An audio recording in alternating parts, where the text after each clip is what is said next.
Bonjour. Oh là là, ça c'est bien moi ça, complètement à la bourre sur la préparation de ma vidéo du jour. Il faut que j'aille chercher la table, je prenne le matos, faut que je récupère la nappe pour que ça fasse un peu plus propre. En plus, faut que j'aille chercher les consoles. Oh attends mais...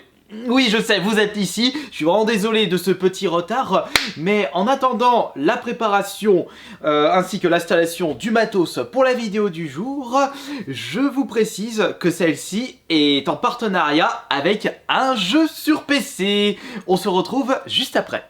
Cette vidéo est en partenariat avec le jeu Hunters Arena. Développé par Mantisco, c'est un jeu PC possédant une ambiance heroic fantasy féodale où votre but sera d'être le dernier survivant d'une partie. Oh non, encore un Battle Royale! Je vous arrête tout de suite, celui-ci se démarque des autres de par son ambiance, mais surtout de par son gameplay, puisqu'en effet, vous allez retrouver des éléments de gameplay issus des MMORPG. Comme le level up, l'augmentation de niveau, des raids de donjons et de boss, ainsi que de l'achat et d'obtention de nouveaux équipements. Et si je vous en parle aujourd'hui, c'est parce que depuis le 26 janvier, vous pouvez vous inscrire à l'arène des chasseurs, le fameux mode Battle Royale du jeu, à 60 joueurs. Vous pourrez également chasser des monstres afin d'augmenter le niveau de votre personnage et ainsi obtenir des nouveaux équipements. Et vous aurez de quoi faire avec plus de 20 donjons et autant de boss en compagnie de centaines de monstres différents. À faire en solo ou par équipe de 3, vous aurez accès à plus de 10 personnages jouables différents. Et que dire de ces superbes graphismes qui vous plongeront direct dans l'ambiance du jeu. Alors, convaincu? Si c'est le cas, téléchargez de suite Hunters Arena, vous avez un lien dans la description de cette vidéo.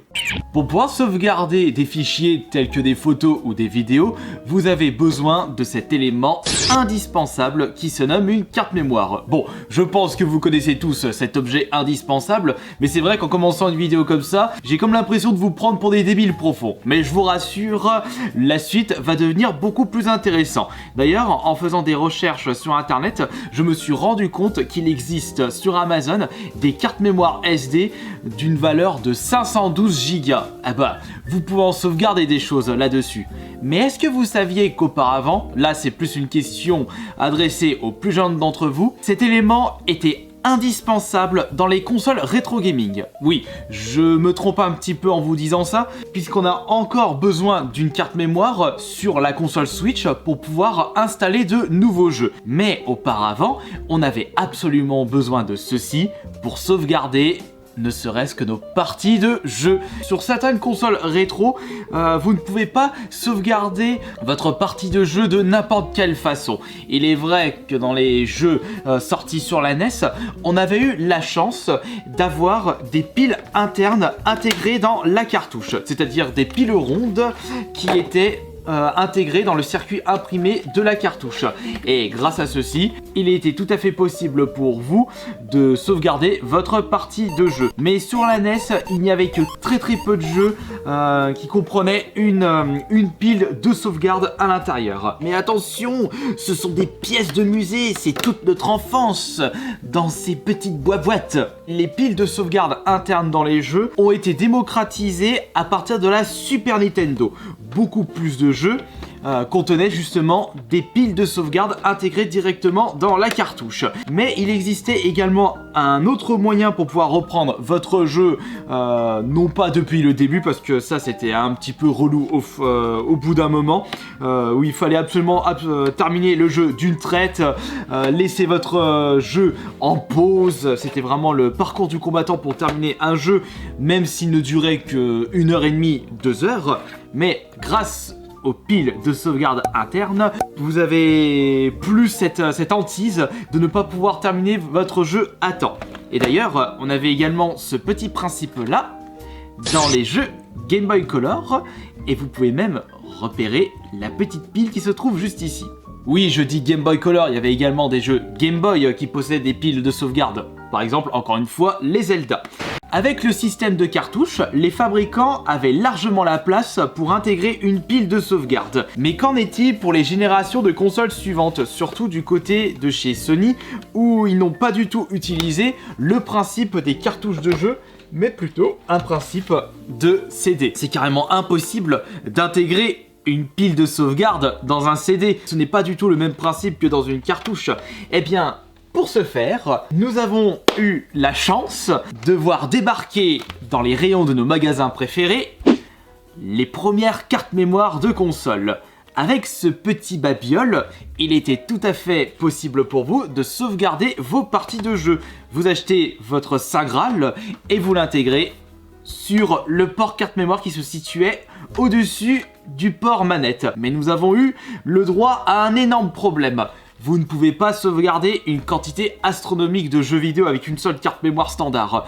Cette carte mémoire possédait 15 blocs. C'était comme ça qu'on calculait la mémoire prise par certains jeux. Certains jeux demandaient un bloc d'une carte mémoire pour une sauvegarde, 2 blocs, 3 blocs. Je me souviens même qu'il y avait des jeux qui demandaient 5 à 10 blocs. Et ça vous prenait votre carte mémoire entière. Sachant qu'en plus, ce petit accessoire coûtait 30 €, ça revenait vite cher à la fin du mois. Et en plus, cette petite babiole sortie en milieu et fin des années 90 possédait seulement un MO de mémoire, ce qui est 64 000 fois moins que cette carte mémoire de 64 Go. On en a fait des progrès en 20 ans. Et en parlant de carte mémoire, j'en ai cumulé un énorme paquet avec toutes mes fouillettes en vide-grenier achat de console. On avait eu le droit à des cartes mémoire officielles et des cartes mémoire non officielles. L'avantage des cartes mémoire non officielles, c'est qu'on pouvait s'attendre à plus de mémoire intégrée dans celle-ci, mais également un prix réduit. En termes de fiabilité, on ne pouvait pas s'attendre à une qualité optimale par rapport à une carte mémoire officielle PS1, et c'est pareil pour les autres consoles, surtout qu'en plus, la véritable hantise des joueurs à l'époque des cartes mémoire pour sauvegarder les parties, c'était de se retrouver avec une carte mémoire avec mémoire corrompue. Toutes vos parties de jeu, vous pouvez vous le foutre au fond de là où je le pense, il était impossible pour vous de récupérer vos fameuses parties. Logiquement, Sony a conservé ce principe de sauvegarde à partir de la PS2, en proposant les cartes mémoire de couleur noire. Elle possédait 8 fois plus de mémoire par rapport à une carte mémoire PS1. Nous avons eu le droit à 8 MB à la place de 1 MB. Sachant que les sauvegardes des jeux PS2 étaient beaucoup plus conséquents que les sauvegardes des jeux PS1, c'était normal qu'ils allaient proposer des cartes mémoire un petit peu plus puissantes. Mais qui dit plus puissante, dit plus cher. Une carte mémoire, si je me souviens bien, ça coûtait 50 €. L'achat d'une console plus ses accessoires commençait à devenir cher. Il fallait rajouter une manette PS2 pour pouvoir jouer à deux, la carte mémoire pour sauvegarder les parties, et sachant qu'en plus, la PS2 à sa sortie c'était 3000 francs, c'était à 450 €.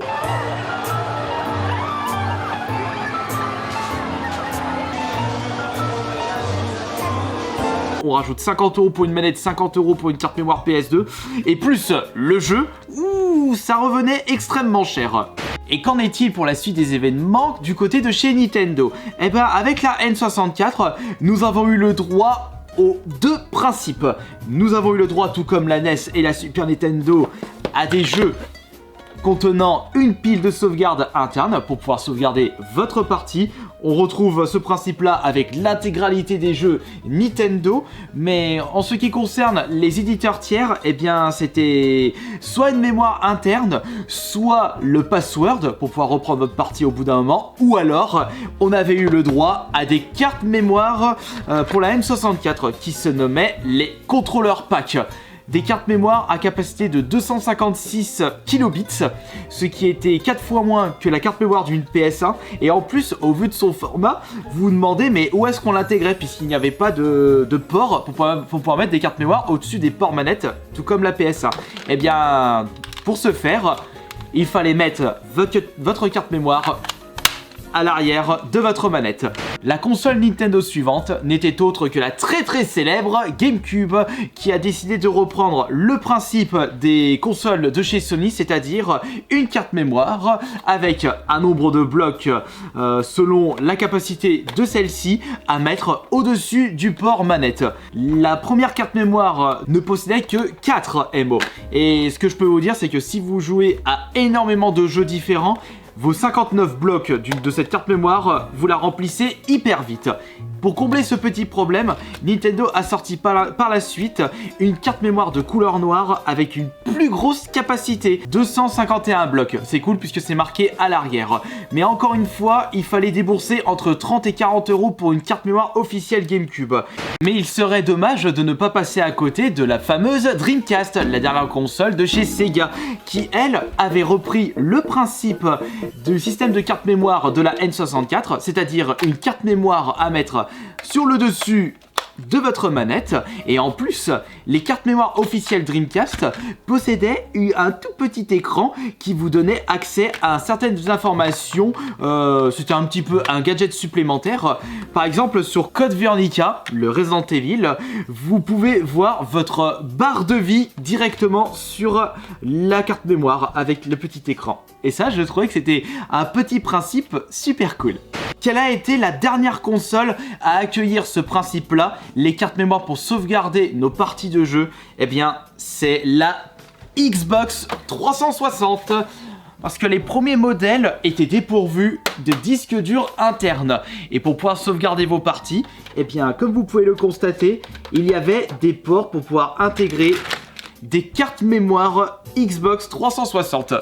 Et j'en avais utilisé au tout début pour pouvoir sauvegarder mes parties, et par la suite, on avait plus besoin de ce petit matériel puisqu'on avait accès à des cartes mémoire, enfin des disques durs intégrés directement à la console ou qui se mettent sur le côté de la console. C'est pour cela aussi que Sony a décidé de couper court sur le système de carte mémoire à partir de la PS3, puisque cette nouvelle console de chez Sony possédait une grosse capacité interne.